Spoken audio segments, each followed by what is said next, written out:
حضرت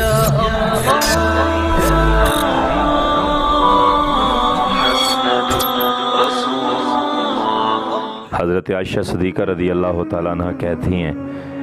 کہ ایک دن سخت دھوپ تھی، رسول پاک صلی اللہ علیہ وآلہ وسلم ہمارے گھر تشریف لائے اور حضور نے اپنے اوپر ایک کپڑا بھی لیا ہوا تھا۔ تو کہتی ہیں کہ جب حضور اتنی دھوپ میں ہمارے گھر تشریف لائے تو میرے بابا ابو بکر صدیق رضی اللہ تعالیٰ عنہ نے حضور سے پوچھا، کہا حضور اتنی دھوپ میں تشریف لے کے آئے ہیں، میرے ماں باپ آپ پہ قربان ہوں، خیریت تو ہے؟ تو رسول عربی صلی اللہ علیہ وآلہ وسلم نے حضرت ابو بکر صدیق سے کہا، ابو بکر مجھے اذن ہجرت مل گیا ہے، مجھے ہجرت کرنے کی اجازت مل گئی ہے، اور مجھے اللہ نے یہ حکم ارشاد فرمایا ہے کہ آپ جب ہجرت پہ جائیں گے آپ کے ساتھ آپ کا یار ابو بکر صدیق بھی ہجرت پہ جائے گا۔ حضرت عائشہ کہتی ہیں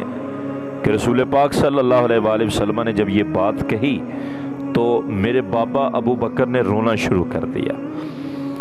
اب میرے دل میں آیا، میری عمر تھوڑی تھی تو میں سوچنے لگی کہ بابا تو خود اجازتیں طلب کیا کرتے تھے ہجرت کی، اور آج جب آ کے حضور نے کہا ہے کہ ہجرت پہ جانا ہے اور ساتھ تم نے جانا ہے تو رونے کی کوئی وجہ تو نہیں ہے۔ تو کہتی ہیں میں نے بعد میں اپنے بابا سے پوچھ لیا، میں نے کہا بابا آپ تو ہجرت کی بڑی چاہت رکھتے تھے اور آپ تو دعائیں مانگا کرتے تھے کہ حضور سے اجازتیں طلب کیا کرتے تھے کہ حضور مجھے بھی اجازت دیں، میں بھی ہجرت کرنا چاہتا ہوں،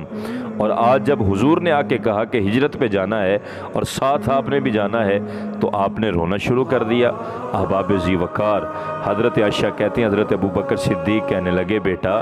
وہ خوشی کے آنسو تھے، میں خوشی کے مارے رویا تھا۔ حضرت عائشہ صدیقہ کہتی ہیں میری عمر تھوڑی تھی، میں اس دن مجھے پتہ چلا کہ لوگ خوشی کی وجہ سے بھی رو پڑتے ہیں۔ سبحان اللہ والحمد للہ